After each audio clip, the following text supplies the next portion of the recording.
Mariners of Reddit, what's the strangest thing you've seen out on the open ocean? An owl 300 miles offshore.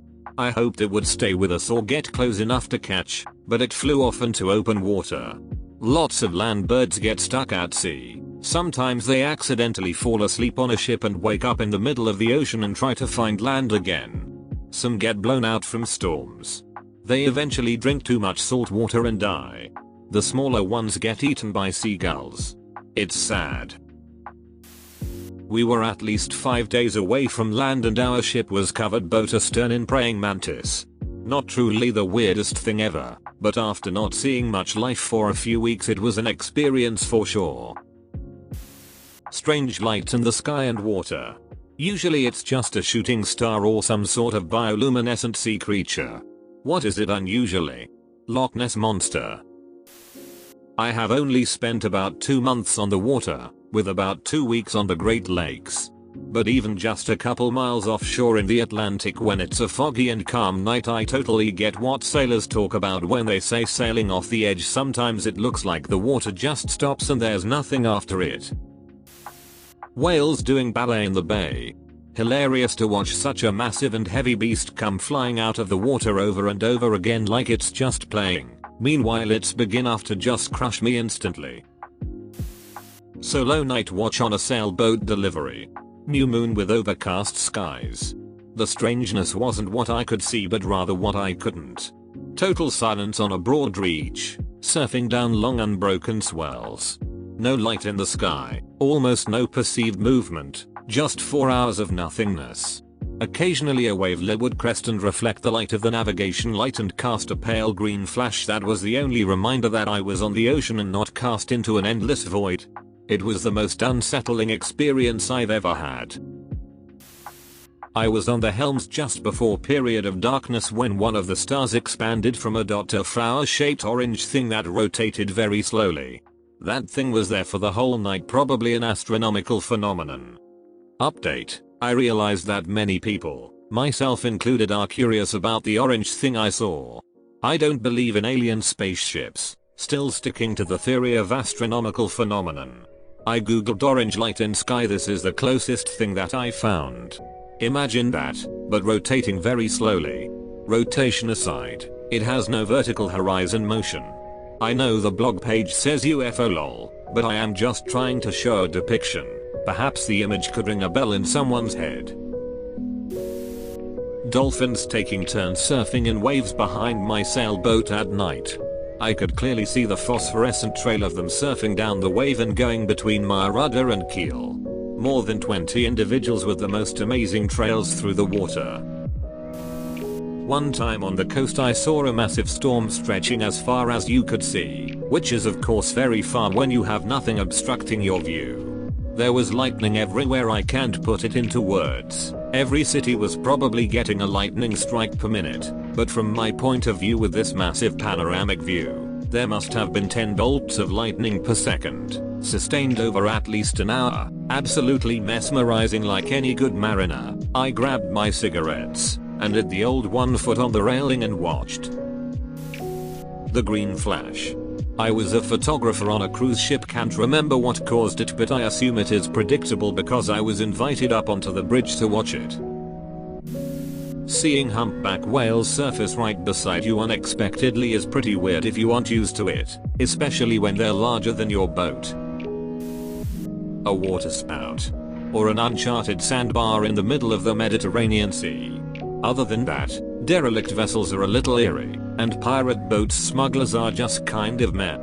Edit. I just remembered, one time off the coast of Florida one night I was driving parallel to the coast headed south about 50 miles out to sea. I looked right and saw the shoreline clear as a bell. Almost simultaneously someone topside got a text message. You can only see about 15 miles to the horizon from my pilot house, and cell reception is about the same. So needless to say I got that sinking feeling that there was some egregious error with the GPS and that we were standing into danger. I freaked out and started trying everything I could, from checking radar to see if it was picking up land. It was, at 15.0 meters, to verifying photometer readings against charted depth to dead reckoning the last 24 hours of course and speed changes. Turned out we were where the GPS thought we were, there was just some refractive fuckery going on. I also had visual and radar paint on some vessels in excess of 40 miles, which is also theoretically impossible. It doesn't sound that bad, but it was pretty frantic, driving through the ocean and suddenly ensure you're in safe water because the atmosphere is bending the light wrong. Not on the ocean, but whirlpools and rains in the middle of lakes absolutely terrify me. There's something about them that are so foreboding and menacingly. I like the whirlpools when the water in the tub goes down the drain. Those are fun to watch. Was motoring through Hurricane Irene, captaining a 32 feet charter catamaran, between Anegada and just Van Dyke in open water many miles from any coast harbor, and stumbled upon a local man with no boat doing deep sea spearfishing. Dude had a 4x1.5 foot Rubbermaid container attached to 2 buoys filled to the brim with ice and fish. Probably at least 300 pounds of deep sea catches, before gutting. And all he had was a rudimentary, blacksmithed, iron spear rigged with silicone tubing on a stick for the propulsion. Why the F are you spearfishing in the open ocean during a hurricane, and how the F did you spear all those, you wizard? We scooped him up, gave him a ride, and then enjoyed an enormous bounty of fresh deep sea fish with the fellow. He must have given us 20-25 pounds of his catch when we scooped him and gave him a ride to just Van Dyke. Saw the dude later on, getting off his dinghy at Pusser's Bar with plenty of fresh catches for the tourists. Dude was chill, poured us some of his homebrew rum and open fire grilled us some local chicken. Was Bomber F, never learned his name. My dad and I used to go boating in the Gulf of Mexico to go fishing. We were way out when my dad caught a rope. He pulled it for seemingly ever until we found a wooden box on one end. The box was a trap filled with stone crabs, normal enough, but we couldn't find another end of the rope. The trap was very worn, and the crabs seemed to be newly caught. Ghost fishing. It's abandoned gear that still catches things. I live in Michigan and we have the Great Lakes. These lakes contain huge shipwrecks and fish so big that people can't believe they aren't from the ocean. Lake Michigan freezes in the winter near the beach to where people can climb the ice, but it freezes in weird ways. It looks like giant frozen waves and small ice caves. Sometimes ice spheres form as the winter starts and thousands of ice balls just wash up on the beach. There are countless real horror stories and just as many ghost stories about the lakes. The strangest thing I've personally seen, I believe, is that giant ice wave effect and people swimming in freezing temperatures. I've seen massive ships visit from the ocean that make you sit there in awe at how deep these lakes must be for those to function here. Many people die and go missing in Lake Michigan every year. There are unpredictable currents that can pull people under, and most people here are taught how to best deal with these situations, but it still can pull you out into extremely deep waters where it is likely you cannot get enough energy to make it back to shore. In Slovenia, whilst on our research vessel, we saw a pale and bold thing almost emerge from the sea. It looked incredibly humanoid, as in its head was poking above sea level, with a thin layer of water over its head. It was there for a split second, and we assumed it was a diver trying to scare us. Lo and behold, we carried out a biodiversity assessment in that very area and found nothing apart from some smaller fish. But no man. To this day, me and my marine biology professors have no idea what it was, and how it got there. I was majoring in marine biology at the time. We named this species as Baldismanius.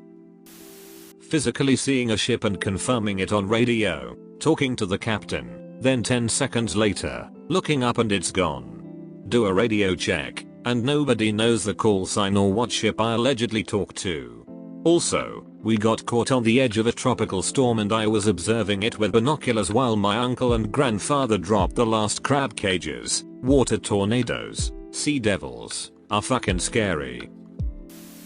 Father used to sail yachts for rich people across the Atlantic so they could have it in their Mediterranean and Florida houses depending on the time of year. His first time he got to truly see an open, unmolested starry night, and says he was appalled that it was so unusual to him, and because we're all living in cities everyone's missing out on that kind of natural beauty that almost every other human in history would have had access to. Went on a trip from Hull to the Netherlands on a fat yacht several years ago. I was doing the sailing, not being sailed. Of course the North Sea is known for its oil/gas.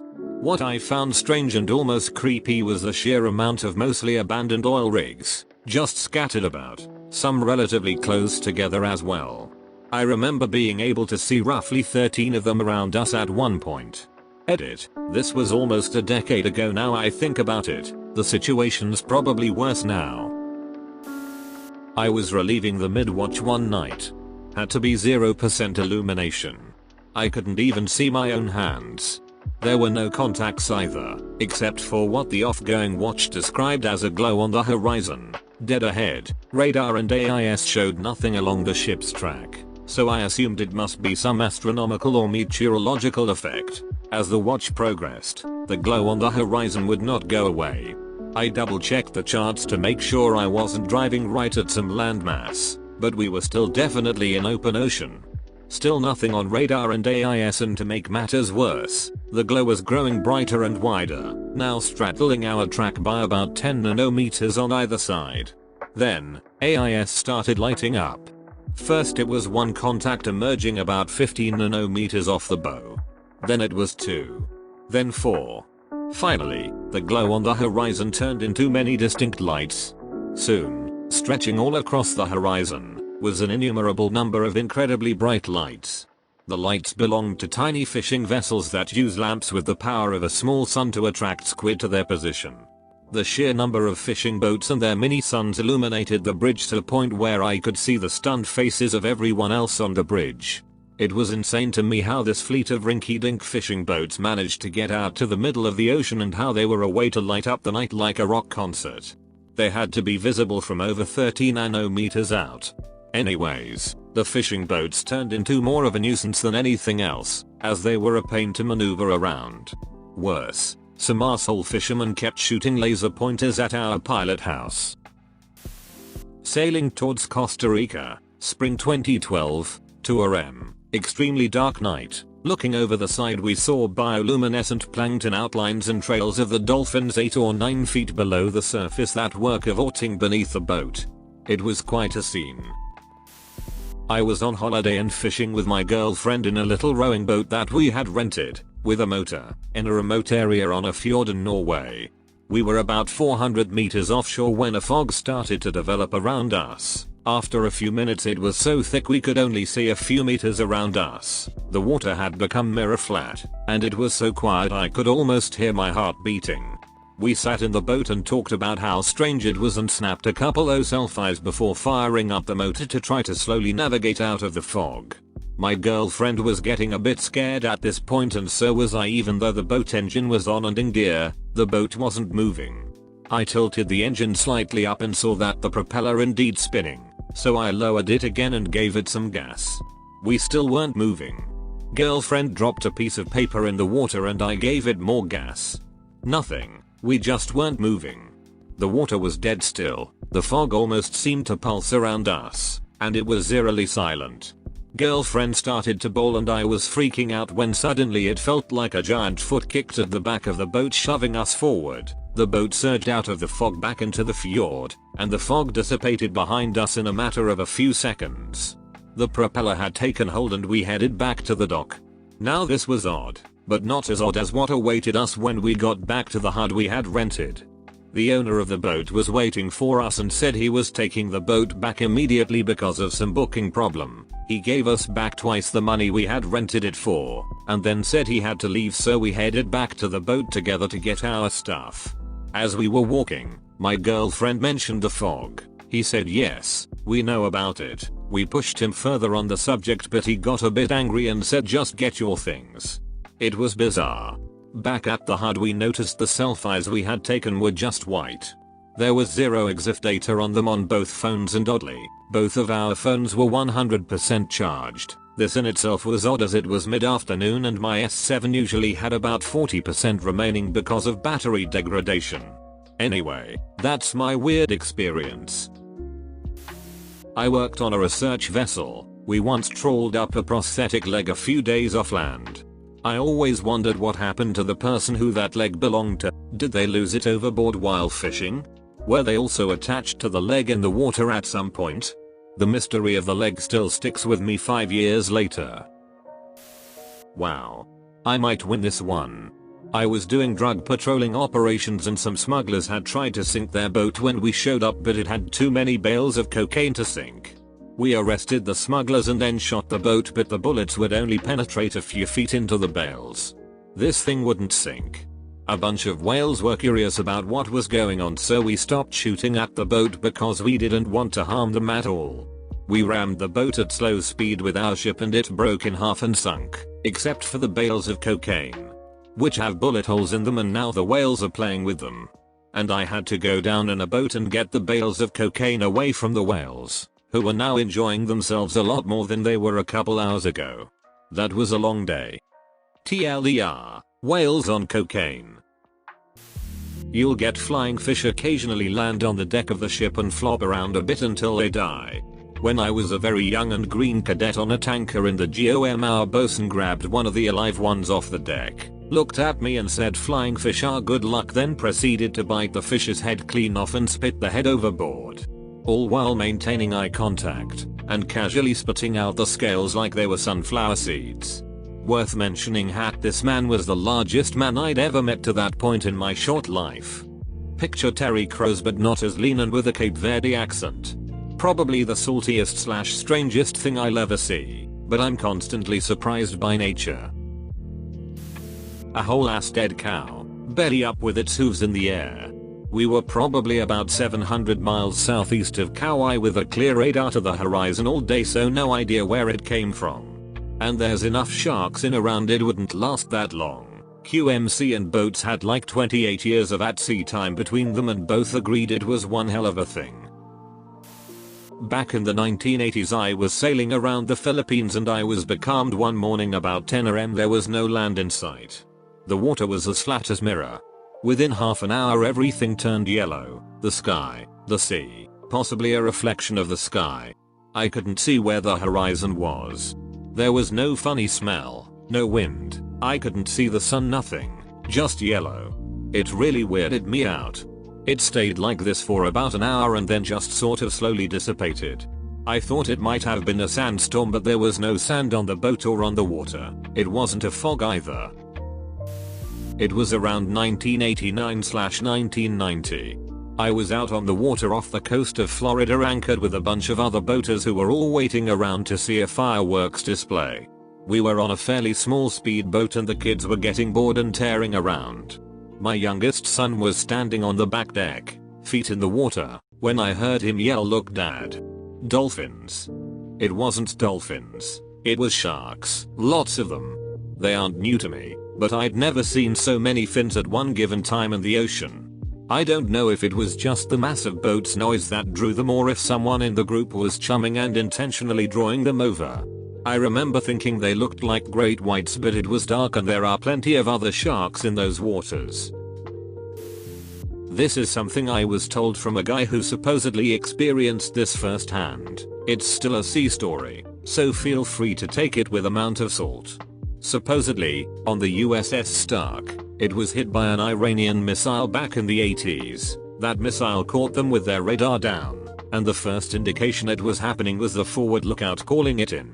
Missile drills the bosun's locker, killing everybody inside. This is as recounted to me in the story. Anybody who knows better can feel free to correct me. And supposedly, according to this guy, in the middle of the night, you can still hear them bullshitting, drinking coffee, that sort of thing. Not unhappy, not in pain, but like they never realize they're dead, and they're just having the morning bullshit session, forever. Came across distressed mariners in vessels taking on water a couple times, hours, maybe minutes from disappearing into the deep. Occasionally you'll find an empty vessel adrift. Makes you think how many you just missed or couldn't discern from the waves or sea at night. Lots of UFOs. Unknown floating objects. Thanks for watching. Be sure to like and subscribe for more daily Reddit videos.